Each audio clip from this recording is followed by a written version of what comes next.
Ladies and gentlemen, imagine a force so dark, so consuming, that it can turn a loving father into a mindless puppet and make a husband look at his own wife and see a stranger.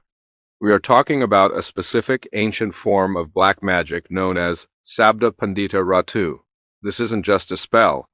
It is a curse that allows a woman to completely enslave a man, twisting his mind until he is drowning in an obsession for her, completely erasing the memory of his wife and children as if they never existed.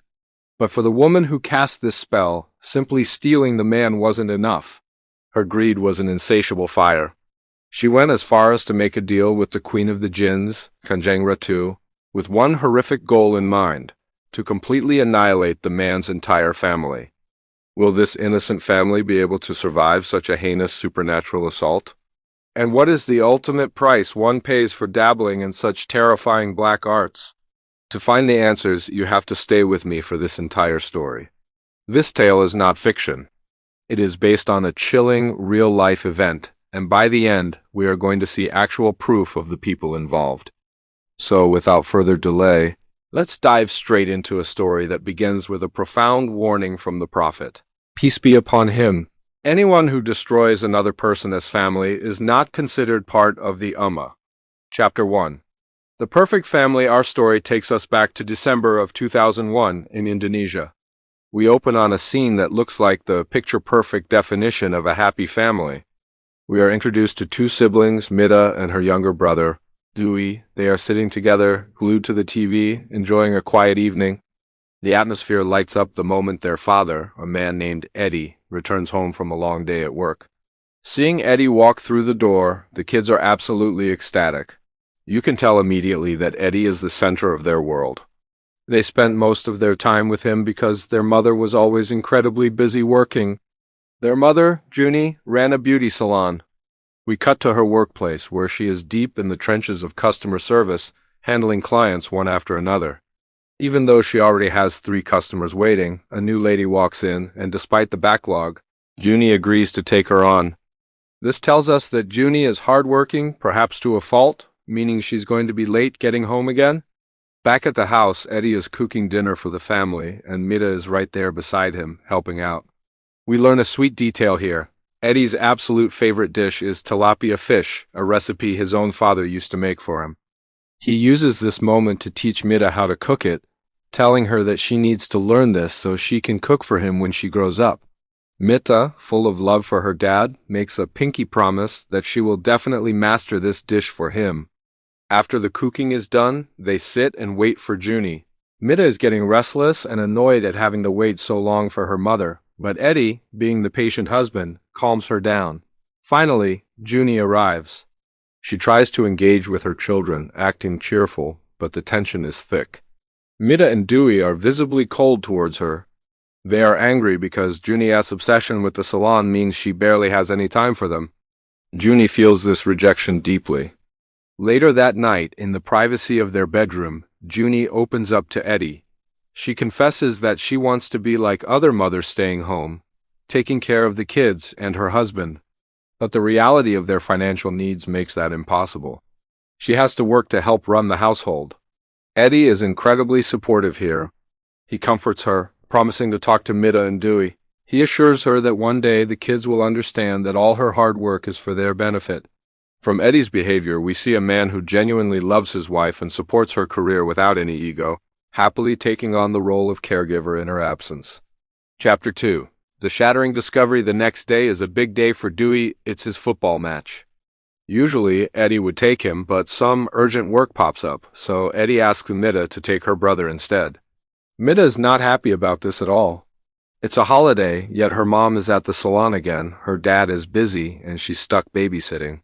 She's frustrated, but Eddie gently talks her into it, getting her ready and sending them off. Meanwhile, at the salon, Juni is the center of attention. Everyone is praising her husband, talking about how lucky she is to have a man like Eddie who supports her so fully. Even on his day off, he sent Juni to work so she could manage the holiday rush while he took care of the house. Juni's salon was becoming very popular in town, packed with customers every day, which made Juni proud, but also kept her absent. Back at the football field, Mita is watching Dewey play when suddenly she starts feeling terrible. Her stomach is hurting badly. She tells Dewey to stay put and not move until she gets back, as she needs to run home quickly to use the bathroom and rest for a moment. Mita rushes back to the house, expecting it to be empty, but as she unlocks the door and steps inside, she freezes. She hears strange noises coming from her parents' bedroom. Driven by curiosity and a sinking feeling, she creeps toward the door. When she pushes it open, her world collapses. There, in her parents' bed, is her father, Eddie, with another woman. Shocked and heartbroken, Mita bursts into tears and tries to run away. But Eddie catches her. He stops her, panic in his eyes, and demands that she never tell her mother about this. He insists she keeps this secret buried. When Mita refuses to promise, Eddie, the gentle father we saw earlier, slaps her across the face. He orders her to stay silent and storms off. Mita is left standing there, stunned by this violent stranger who looks like her father. Chapter 3. The Time Warp. We jump forward 3 months. It is now February 2002. Eddie announces he has to go out of town for work for 2 weeks. He is saying goodbye to Dewey and Juni, but there is a distinct coldness between him and Mita since that traumatic day they haven't spoken properly. As he leaves, he shoots Mita a menacing glare, a silent threat to keep her mouth shut about his affair. A week passes after Eddie's departure. Mita is taking Dewey to another football match when they bump into some neighbors. The neighbors ask about Eddie. When Mita casually mentions that he went out of town last week, the women exchange weird, confused glances. They look like they know something doesn't add up, but they don't say anything to the child. Life goes on. Juni attends Mita's school result day, beaming with pride at her daughter's good grades. To celebrate, and for Dewey's birthday, Juni takes the kids to the beach. It's a beautiful day. They cut a cake by the ocean, laugh, and Juni gives Dewey a gift. For a moment, they are happy, despite Eddie's absence. When they return home that evening, a neighbor named Burhan stops Juni before she can enter the house. He asks where Eddie has been, noting he hasn't seen him in ages. Juni, confused, replies, "He went out of town." "He'll be back in a week." Burhan looks baffled. He insists that it has been a very long time since anyone saw Eddie. Juni brushes it off, saying he's only gone for 2 weeks, and goes inside. But the seed of doubt is planted. Something is wrong with the flow of time in this house. Chapter 4. The nightmare begins the next day. Mita takes Dewey to the salon to get some lunch money from their mom. As they arrive, a woman walks out of the salon. Mita freezes. It's her, the woman she saw in the bedroom with her father. The woman's name is Rini. Mita recognizes her instantly, but her poor mother has no idea that this customer is the one destroying her marriage. That night, Mita can't sleep. The secret is eating her alive. Around midnight, she hears strange noises coming from outside. She steps out of her room to check. She hears sounds coming from her mother's room, but when she opens the door, the room is empty. Juni isn't in bed. Panic sets in. Mita starts searching the house. As she moves through the hallway, she sees a shadowy supernatural entity pass through the wall behind her. When she turns, it vanishes. Looking outside, Mita sees a figure in the yard. Thinking it's her mom, she rushes out. Suddenly, she looks up and sees Juni sitting high up in a tree, dangling her legs. Horror strikes as Juni looks down, apologizes to Mita, and then, right before Mita's eyes, hangs herself from the branch. Mita screams, collapsing in grief. She sees her father, Eddie, standing by the door, but he doesn't move to help. Standing right next to him is Rini. Suddenly, Mita wakes up gasping for air. It was a nightmare, a terrifyingly vivid dream. Chapter 5. The lost year. We move to the next scene. Burhan's daughter is getting engaged. Juni and Mita attend the party. Juni apologizes to the host that Eddie couldn't make it. Burhan looks at her with deep concern and asks, "Has Eddie still not returned?" Juni says no. Immediately, whispers start rippling through the guests. People are gossiping. Juni is confused by the reaction. After the party, Burhan and his wife pull Juni aside. They tell her they didn't want to pry earlier, assuming Juni and Eddie were having marital issues they wanted to keep private. But now, it's just too weird. They drop a bombshell. Eddie has been gone from the house for 1.5 years. Juni and Mita are stunned. To them, it feels like Eddie left just last week. In their minds, it is still February 2002, but in reality, Looking at the calendar, it is August 2003. They have lost over a year of time without even realizing it. The magic had blinded them so thoroughly that a year and a half felt like days. That night, the mother and daughter can't sleep, trying to process this missing time. They decide to go to Eddie's office the next morning to find answers. As they are about to leave, the door opens. Eddie walks in. Juni and Mita are shocked but relieved. They sit down to eat together as a family for the first time in ages. Eddie acts casually towards the kids, but Mita notices something is off. When she tries to talk to him, he ignores her completely, like she's invisible. After eating, he goes straight to the bedroom and starts frantically searching for something. Juni follows him, demanding to know where he has been for a year and a half. Eddie brushes her off, saying, "Why are you exaggerating? I've only been gone a short while. The spell is affecting his perception of time, too." He reveals what he is looking for, the property deeds and the house documents. He claims he needs them for a business. Juni is incredulous. "Business? You're a government official, not a businessman." She yells. Moreover, the house and land belong to her. They were an inheritance from her parents. She refuses to give them to him. Eddie flies into a rage, demanding the papers. When Juni stands her ground, Eddie storms out of the house again. Mita, watching him leave, turns her frustration onto her mother. She blames Juni, shouting that if Juni hadn't been so obsessed with the salon and had paid attention to the family, maybe Dad wouldn't be leaving. Juni is heartbroken by her daughter's accusation. Chapter 6. The rejection and the revelation. The next day, Mita tries to fix things herself. She cooks the special tilapia fish, her dad's favorite, and takes it to his office. When she finds him, he is cold and distant. He doesn't even want to look at her. Desperate, she forces the lunchbox into his hands. Eddie takes it, walks over to a trash can, and throws the food away right in front of her without saying a word. He walks back inside, leaving Mita crushed. Meanwhile, Burhan visits Juni. He tells her that this situation is not normal. Eddie loved his family too much to act this way, and the time distortion is a huge red flag. He suspects supernatural interference and recommends a spiritual healer, Ustad Ramat. Juni takes Mita and they go to Ustad Ramat's house that night. The Ustad listens to their story and grimly reveals the truth. Eddie hasn't just left. He has been taken by a woman who looks exactly like Juni. Juni is confused. The Ustad opens a book and points to a specific black magic, Sabda Pandita Ratu. He explains that Rini, the mistress, has used this powerful ancient spell, once used by kings, to conquer kingdoms, to conquer Eddie. We see a flashback of Rini performing the ritual. She fasted for 3 days and nights, meditating in a circle. A massive, terrifying snake appeared, wrapping itself around her, squeezing her, facing her head-on. Rini didn't flinch. She completed the ritual, and snakes swarmed over her. Through this, she has completely captured Eddie. The Ustad explains she performed a second ritual to blind Eddie and seal his heart. This is why his family feels like strangers to him. Furthermore, the magic makes Rini appear to have Juni's face in Eddie's eyes. He thinks he is with his wife when he is with Rini. Juni asks if there is a cure. The Ustad tells them the only way is through prayer and faith. They must perform tahajjud, night prayers, and recite dhikr to seek God's protection. Chapter 7. The spiritual war begins. Mother and daughter begin their prayers that very night. As they pray, a framed photo of Juni and Eddie's wedding suddenly shatters on its own. The war has begun. The next day at the salon, Juni feels incredibly sick. She is burning up with heat, even though the room is air-conditioned. A customer notices blood dripping from Juni's nose. Business has also inexplicably dried up. While drinking a glass of water, Juni suddenly sees a giant maggot in the water.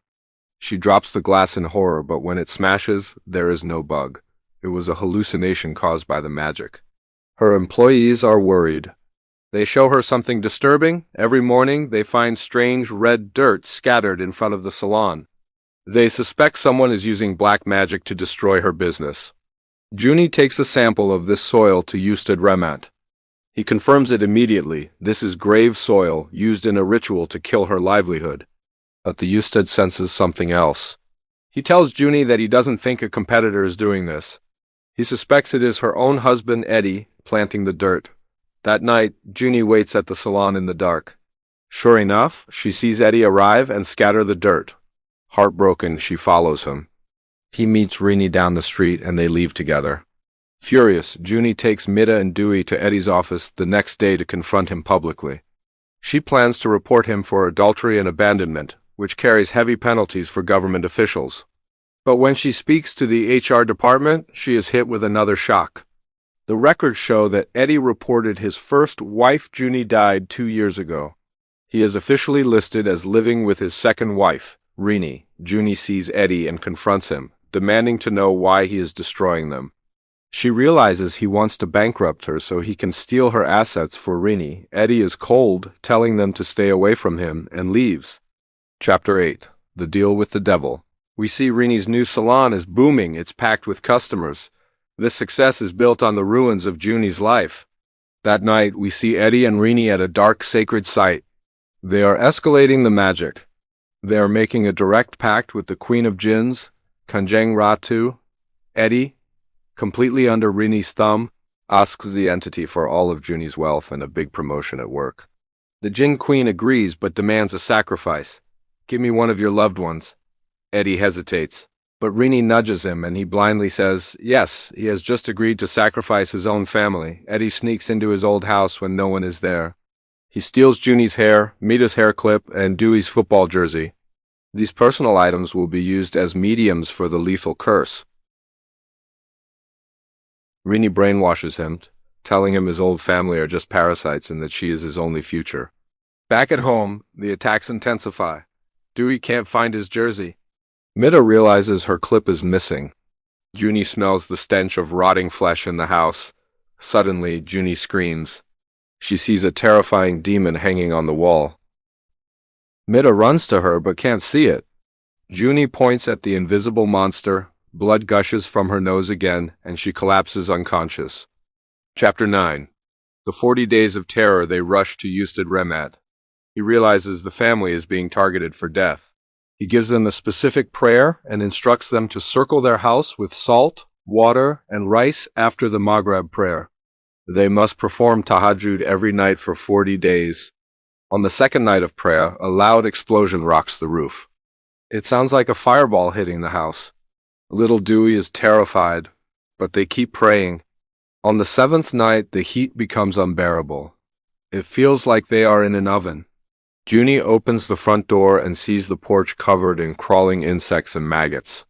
Remembering the Ustad's advice, she yells for Mita to bring salt. She scatters the salt over the bugs and they vanish instantly into smoke.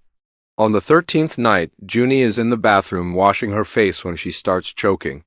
She gags violently and reaches into her throat. Horrifyingly, she pulls out a long, thick clump of hair from her gullet. The magic is attacking her from the inside.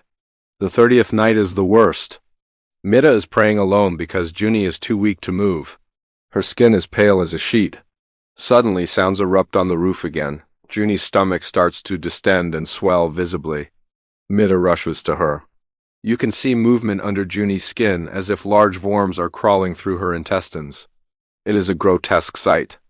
Mita recites the prayers frantically. Juni rushes to the bathroom. As Mita prays outside the door, Juni vomits. But she isn't vomiting food, she is throwing up live earthworms and grave soil. By the 40th night, Juni is bedridden. Ustad Remat comes to the house personally. He scans the bedroom and locates the source of the evil. He cuts open a section of their mattress. Inside, he finds a hidden pouch filled with rusty nails and a voodoo doll wrapped in Juni's photo. This was the anchor of the curse meant to kill her. The Ustad takes it outside and burns it, breaking the hold of death over Juni. He tells Juni she must forgive Eddie to fully cleanse her heart, or the negativity will leave a door open for the magic. Juni agrees, choosing peace over revenge. Chapter 10. Poverty and rage. Although the death curse is broken, the financial damage is done, Juni is broke. Mita is barred from taking her school exams because they can't pay the fees. Mita is humiliated. She goes to the salon, only to find Juni firing her staff because she can't pay them anymore. One employee remarks on how evil Eddie is for doing this. Hearing this, Mita snaps. Filled with rage, she storms off to find her father. She learns he just got a promotion. She follows him to his new house with Rini. Eddie sees her and asks why she is stalking him. Mita begs for money for her school fees, reminding him it's his duty. She screams that her mother can't pay because of what he did. Eddie looks at her with cold, dead eyes and says, "I don't consider you my daughter anymore." He curses at her and walks away. Mita stands there, shattered. Then Rini walks out. Rini puts on a fake smile, acting sweet, which makes Mita's blood boil. Mita asks, "Is my mother still alive?" Implying Rini tried to kill her, Mita loses control. She attacks Rini, smashing things in the shop. Rini, seeing an opportunity, runs into the street and deliberately throws herself in front of a slow-moving motorbike to fake an injury. Eddie rushes over and Rini cries, "Your daughter won't let us be happy." Eddie explodes. He screams at Mita, cursing her. Mita, with tears in her eyes, delivers a chilling prophecy. "If you want to stay away from me, fine. But no, this you will never live in peace until I forgive you." Mita returns home late, crying. Juni comforts her, telling her they don't need Eddie. They will survive on their own. Chapter 11. The Final Sacrifice. Desperate for money, Juni goes to a shop to sell her last gold chain. While there, she spots Rini. Suspicious, she follows her. Rini meets a man selling livestock and asks for a specifically pitch-black goat. Juni confronts Rini right there. She tells Rini, "You won. Take Eddie. Just tell him to divorce me properly so we can move on." Rini looks at her with a sinister smirk and says, "It's too late for that." She takes the black goat and leaves. Juni realizes with horror that Rini isn't done. The goat is for a final, lethal sacrifice. The target this time is Mita. One night, as Mita is walking home, she hears a whispering voice calling her name. She looks into a shop window and sees a reflection of a terrifying demon standing right behind her, though nothing is there when she turns around. Suddenly, the streetlights above her start exploding one by one, plunging her into darkness. The invisible entity attacks her. The next day at school, during pay class, Mita stands frozen. The teacher touches her shoulder, and Mita snaps her head up. Her eyes have rolled back, completely white. She starts screaming, "It's hot! It's hot!" tearing at her clothes. Chapter 12. The exorcism. They drag Mita home, but she is violent and uncontrollable. Burhan runs to get Ustad Remat. The Ustad arrives and sees Mita thrashing. Sounds of bombardment hit the roof again. Mita runs to the bathroom to douse herself in water. The Ustad gives Juni salt to scrub Mita with. As the salt touches her skin, Mita calms down slightly. The Ustad organizes a prayer circle that night. He says Juni's prayer as a mother is the most powerful weapon they have. As they pray, Mita starts choking. In the mirror reflection, we see a demon strangling her. Spiritually, Mita's soul is being dragged into the Djinn dimension. She finds herself in a dark, foggy realm. A voice lures her deeper until she faces the massive entity, the king of the Djinns that Eddie and Rini summoned. Back in the real world, Eddie and Rini are performing the ritual right now on a client Friday, a specific time for dark magic. They are feeding energy to the demon to kill Mita. Mita's body in the room starts laughing, a deep, demonic laugh. The Ustad covers her face and recites verses furiously. In the Djinn world, Mita is mesmerized by the demon walking into its trap. But then she hears her mother's voice calling her back. The bond of love pulls her away. The demon, furious that she is escaping, attacks her. In the real room, Mita vomits blood. Suddenly, her body defies gravity. She levitates and flips, hanging upside down from the ceiling like a spider. The family is terrified. The Ustad grabs her, pulling her down, battling the entity physically and spiritually. Simultaneously, at the ritual site, the backlash hits. Rini's nose starts gushing blood. The magic backfires. She collapses, unable to continue the chant. This breaks the connection. Mita falls to the floor. They wrap her in a white shroud, like a burial shroud, and pray over her. The Djinn is expelled. Mita wakes up confused, remembering nothing. Juni holds her daughter, sobbing with relief. Ustad Remat tells them the worst is over. Eddie tried to make a deal with the devil using their lives, but he failed. Now he says Eddie will pay the price. God is the ultimate protector. Chapter 13. Judgment Day. With the curse lifted, Juni, Mita, and Dewey start a new life, free from Eddie's shadow. But for Eddie, the nightmare is just beginning. At his office, Eddie suddenly feels an intense, unnatural heat. He drops his pen. When he bends under the desk to get it, the lights go out. He sees the pen roll away. When he reaches for it and looks up, he isn't alone. Standing there is the Queen of Djinns. She demands her payment. "Where is the sacrifice you promised?" Eddie screams. His colleagues see him yelling at thin air in a well-lit room, but to Eddie, he is in darkness with a monster. He tries to run, fleeing up the stairs to the roof. The Djinn appears in front of him. He loses his balance and falls down the stairs, crashing violently, smashing his head and breaking his spine. At the same time, Rini is at her salon styling hair. She looks in the mirror and sees the Djinn Queen sitting in her chair. She screams, backing away, but she loses control of her own body. Her hand, holding sharp scissors, moves on its own, trying to stab her in the face. She struggles against her own limb, falling to the floor, tormented by the spirits she summoned. Conclusion: forgiveness and reality. 10 years pass. Mita is now an adult and a school teacher. Juni has reopened her salon and is successful again. Dewey is grown up and still playing football. One afternoon at school, Mita watches a father pick up his daughter. She finds a hair clip on the ground just like the one Eddie used to put in her hair. A wave of nostalgia hits her.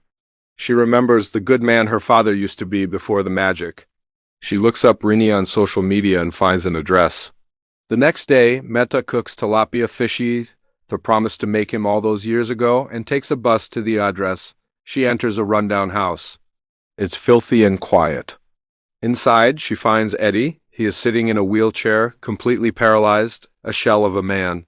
He can't speak or move much. Mita kneels before him and opens the lunchbox. "I brought you your favorite fish," she says softly. "Just like I promised." Eddie slowly turns his head, tears well up in his eyes. He recognizes her. With great effort, he lifts one trembling finger, his pinky finger. He is remembering their pinky promise. Mita breaks down crying. She links her pinky with his. In that moment, she realizes he was a victim too, a puppet of the black magic. Rini enters the room. She looks old, tired, and broken, living in poverty and serving the paralyzed Eddie as penance for her sins. Mita doesn't scream at her. She simply says, "Take care of my dad," and leaves. Mita has finally forgiven them, breaking the last chain of the curse. This story is based on the real-life account of a woman named Mita. In reality, just a few days after that reunion, her father passed away. The black magic had taken everything from him, but at least in the end, he received his daughter's forgiveness. It serves as a terrifying reminder that those who turn to darkness to destroy others eventually end up destroying themselves.